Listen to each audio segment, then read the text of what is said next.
Hello everyone, a very warm welcome to all of you. Welcome to Swa Education, myself Radha. Today we are going to discuss food spoilage and foodborne disease, and these lectures are beneficial for the aspirant who are preparing for FSSAI and other state food safety officer examination. So let's start with our today's lecture. हम लोगों ने food microbiology में general principle food microbiology का कर लिया था। Airborne फूडबोर्न जो micro organism है उनके बारे में देख लिया था। आज हम लोग माइक्रोबियल फूड स्पॉइलेज और फूडबोर्न इलनेस के बारे में देखेंगे। माइक्रोबियल फूड स्पॉइलेज, तीन टर्म्स दिए गए हैं। माइक्रोबियल मीन्स माइक्रो ऑर्गेनिज्म और माइक्रोब्स जो क्या होते हैं, बायोलॉजिकल एजेंट होते हैं। उनकी वजह से फूड का स्पॉइल होना। फूड स्पॉइल होने का मतलब क्या है, फूड के कैरेक्टरिस्टिक्स, उसकी प्रॉपर्टी का चेंज होना, जैसे उसका कलर चेंज हो जाना, उसका ऑर्डर चेंज हो जाना। सो ये हो गया फूड स्पॉइलेज, जो किसकी वजह से है, माइक्रो ऑर्गेनिज्म की वजह से।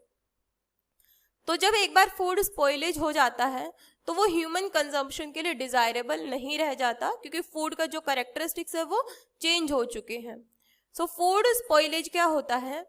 Food spoilage is a metabolic process that cause food to be undesirable or unacceptable for human consumption। यानी जो फूड स्पॉइल हो चुका है that is not beneficial for human consumption now, यानी वो अब ह्यूमन कंजम्पशन के लिए अनएक्सेप्टेबल है, क्योंकि जो फूड का कैरेक्टरिस्टिक्स है, फूड का जो ऑर्डर है, जो उसका कलर है, वो चेंज हो चुका है। Spoilage of food is identified by off color, off odor, softening of vegetable, fruits and slime production। यानी हम लोग कैसे आइडेंटिफाई करते हैं कि फूड स्पॉइल हो चुका है? जब फूड का कलर, उसका ऑर्डर चेंज हो जाता है। Spoilage may arise from insect damage, physical damage and indigenous enzyme activity in food और by microorganism like bacteria, virus and fungus. Spoilage क्यों देखने को मिलता है? स्पॉइलेज माइक्रो ऑर्गेनिज्म की वजह से हो सकता है, किसी फिजिकल डैमेज की वजह से हो सकता है, या कुछ ऐसे एंजाइम एक्टिवेट हो गए हैं फूड में जो फूड को स्पॉइलेज करवा देंगे। The spoilage microbe common inhabitant are, यानी माइक्रो ऑर्गेनिज्म का इनहेबिटेंट क्या होगा और माइक्रो ऑर्गेनिज्म कहाँ पाए जाएंगे? दैट आर सॉइल, वाटर और इंटेस्टाइनल ट्रैक्ट ऑफ एनिमल, और they are dispersed through the air and water. So जो स्पॉइलेज कोज करवाने वाले माइक्रो ऑर्गेनिज्म होते हैं वो सॉइल में, वाटर में, इंटेस्टाइनल ट्रैक्ट में और एयर में पाए जाते हैं। Food spoilage bye micro organism depend upon, यानी जो माइक्रो ऑर्गेनिज्म फूड स्पॉइलेज करते हैं वो इंट्रिंसिक और एक्सट्रिंसिक फैक्टर के ऊपर डिपेंड करता है। इंट्रिंसिक फैक्टर जैसे कि पीएच हो गया, वाटर एक्टिविटी हो गया, न्यूट्रिएंट कंटेंट हो गया, ऑक्सीडेशन रिडक्शन पोटेंशियल हो गया, एंटी माइक्रोबियल प्रॉपर्टी हो गया, और एक्सट्रिंसिक फैक्टर जैसे टेम्परेचर हो गया, रिलेटिव ह्यूमिडिटी हो गया और प्रेशर हो गया। Different spoilage causing micro organism have different nutrient requirement, यानी अलग अलग माइक्रो ऑर्गेनिज्म की अलग अलग न्यूट्रिएंट रिक्वायरमेंट होती है। Microorganism are the biological agent that cause foodborne disease when consumed, यानी कि जो माइक्रो ऑर्गेनिज्म होते हैं वो क्या होते हैं, बायोलॉजिकल एजेंट होते हैं। जब उनको फूड के थ्रू कंज्यूम कर लिया जाता है तो वो फूडबोर्न डिसीज कॉज कर देते हैं। However the microorganism not only cause spoilage, सारे माइक्रो ऑर्गेनिज्म स्पॉइलेज कोज नहीं करते हैं। Some of them are beneficial for food fermentation. So ये हो गया ओवरव्यू कि माइक्रोबियल फूड स्पॉइलेज क्या होता है और किस किस वजह से देखने को मिलता है और कैसे उसको आइडेंटिफाई किया जा सकता है। सो फूडबोर्न इन्फेक्शन या फूडबोर्न डिसीज क्या होता है? सो फूडबोर्न इन्फेक्शन इज एन इन्फ्लामेशन। अभी हम लोगों ने क्या देखा कि माइक्रो ऑर्गेनिज्म क्या कॉज कर सकते हैं, फूडबोर्न डिसीज कॉज कर सकते हैं। सो फूडबोर्न इन्फेक्शन क्या होगा? Inflammation of stomach, and the infection can happen when you eat or drink something that is contaminated by bacteria, virus और parasite। यानी कब देखने को मिलेगा, जब हम लोग उस फूड को ईट कर लें जो कि कंटामिनेट हो चुका है इन माइक्रो ऑर्गेनिज्म की वजह से। Often the inflammation lead to diarrhea, nausea, vomiting, abdominal pain, abdominal cramp and sometimes fever. A foodborne infection can last between 1 and 3 days. So जो foodborne infection होता है उसके symptoms क्या क्या हो सकते हैं? Diarrhoea, nausea, vomiting, abdominal pain and so on। और ये इन्फेक्शन जो है 1 to 3 days के लिए रहता है। फूडबोर्न इलनेस क्या होगी? फूडबोर्न illness is caused by consuming contaminated food or beverages. Many different disease causing microbe or pathogen can contaminate food, so there are many different type of foodborne illness। बहुत अलग अलग तरीके की फूडबोर्न इलनेस होती है क्योंकि अलग अलग तरीके के माइक्रो ऑर्गेनिज्म होते हैं।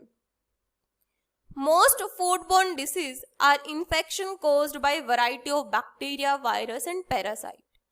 Other disease are poisoning caused by harmful toxin, chemical that have contaminated food। तो फूडबोर्न इलनेस क्या होती है? जब हम ऐसे फूड को कंज्यूम कर लेते हैं जो कि कंटामिनेटेड है माइक्रो ऑर्गेनिज्म से। अलग अलग तरीके के माइक्रो ऑर्गेनिज्म होते हैं, इसलिए डिफरेंट टाइप के फूडबोर्न डिसीज होते हैं। फूडबोर्न इन्फेक्शन मेनली माइक्रो ऑर्गेनिज्म करते हैं। अलग अलग वैरायटी, अलग अलग स्पीसीज ऑफ माइक्रो ऑर्गेनिज्म हो सकते हैं, जैसे bacteria, virus, fungus and parasite.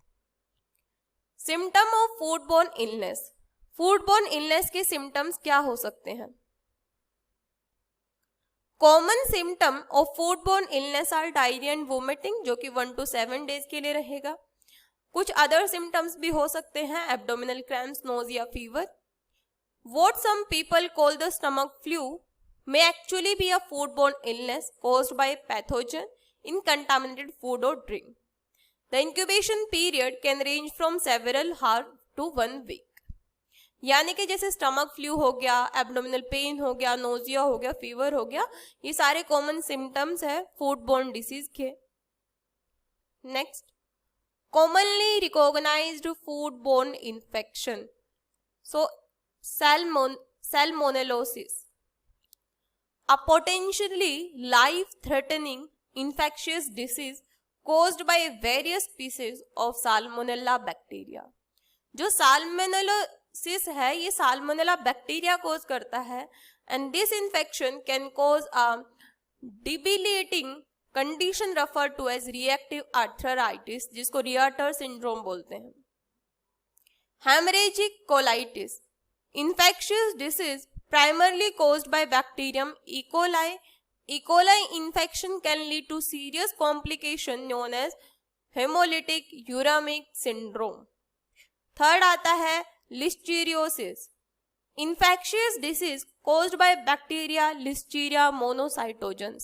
so ये important हो जाता है listeriosis, जो Listeria monocytogenes cause करता है।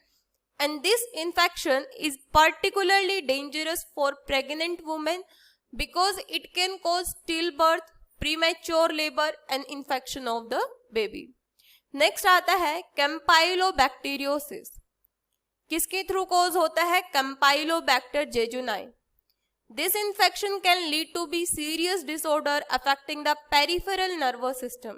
आप लोगों ने पढ़ा होगा सेंट्रल नर्वस सिस्टम, जिसके अंदर ब्रेन और स्पाइनल कॉर्ड इन्वॉल्व हो जाता है, और रिमेनिंग में क्या आ जाता है? Peripheral nervous system. सो ये क्या करता है? पेरिफेरल नर्वस सिस्टम को इफेक्ट करता है, known as Guillain Barre syndrome. Next आता है परफ्रिंजिन पॉइजनिंग। एंटेरिक डिसीज होती है ये, caused by bacterium Clostridium perfringens. Foodborne botulism, जो कि क्लोस्ट्रीडियम बोटुलिनम कॉज करता है, एक फूडबोर्न डिसीज होती है। Life threatening disease caused by the consumption of food containing neurotoxin. So ये वाला भी इंपॉर्टेंट पॉइंट हो जाता है, फूडबोर्न बोटुलिज्म कैसे कॉज होता है। Norovirus gastroenteritis, highly contagious disease caused by the Norwalk virus family. Norwalk virus family norovirus gastroenteritis cause करता है। And this viral infection can sometime result in a chronic functional gastrointestinal disorder known as post infectious irritable bowel syndrome. Acute viral hepatitis A को कौन cause करता है? Hepatitis A virus cause करता है। Infectious organ कौन सा होता है? लिवर होता है। टोक्सोप्लाज्मोसिस, इन्फेक्शियस डिसीज किसकी वजह से होगी? ये टोक्सोप्लाज्मा गोंडी की वजह से होगी। In pregnant women the infection can be transmitted and harmful to the foetus, वो फीटस को भी इफेक्ट कर सकता है। It is estimated that more than half of the all foodborne illness are caused by some type of viral pathogen, while about 1/3 are caused by various species of bacteria.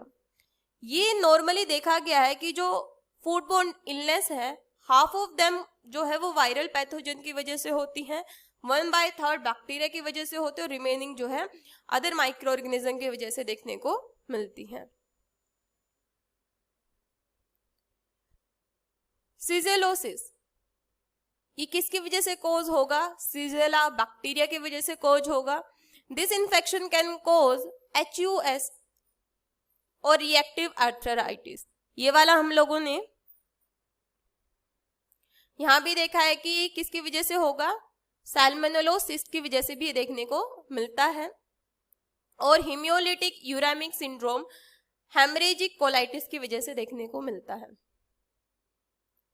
Next आता है food associated with food borne illness. Raw food of animal origin that is raw meat and poultry, raw egg, unpasteurized milk and raw shellfish are the most likely to be contaminated. यानी कि कौन कौन से food जो हैं जो food borne illness में participate करते हैं? फ्रूट हो गया, वेजिटेबल्स हो गया, रॉ एग्स हो गए, अनपास्चराइज्ड मिल्क हो गया, शेलफिश हो गया। ये सारे फैक्टर्स जो हैं, ये सारे जो फूड होते हैं एसोसिएटेड होते हैं फूड बोर्न इलनेस के साथ। Raw sprout are particularly concerning because the conditions under which they are sprouted are ideal for growing microbe. Unpasteurized, unpasteurized का मतलब क्या होता है? आप लोगों ने पास्चराइजेशन का प्रोसेस देखा है, जिसमें हम लोग क्या करते हैं? बॉइलिंग का प्रोसेस करते हैं और माइक्रो ऑर्गेनिज्म जो होते हैं वो किल कर दिए जाते हैं। और जब ये प्रोसेस परफॉर्म नहीं होता है, वैसे फूड को हम लोग अनपास्चराइज्ड बोल देते हैं। सो अनपास्चराइज्ड फ्रूट जूस और cider can also be contaminated if there are pathogen on the fruit that is used to make it. तो ये भी जो है कंटामिनेट हो सकते हैं माइक्रो ऑर्गेनिज्म की वजह से और फूड बोर्न इलनेस कोज कर सकते हैं।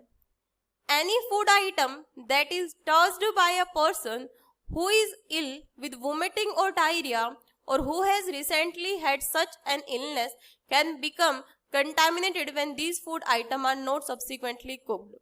Example के लिए salad, cut fruit, they can pass the illness to other people. So ये हो गया कि food borne illness क्या होगा, food borne illness के symptom क्या क्या होंगे, कितने तरीके की होगी, कौन कौन सा माइक्रो ऑर्गेनिज्म जो है रिस्पॉन्सिबल होता है फूड बोर्न इलनेस को कॉज करने के लिए, और कौन कौन से ऑर्गन को वो क्या करता है? टारगेट करता है, और कौन कौन से सिंड्रोम कॉज कर सकता है, और फूड स्पॉइलेज क्या होती है, ये हम लोगों ने डिस्कस किया। So thank you so much everyone. If you find this video beneficial for you, please don't forget to like, share and subscribe this channel for more such kind of videos. And if you have any query regarding this lecture, you can comment down below. Thank you so much.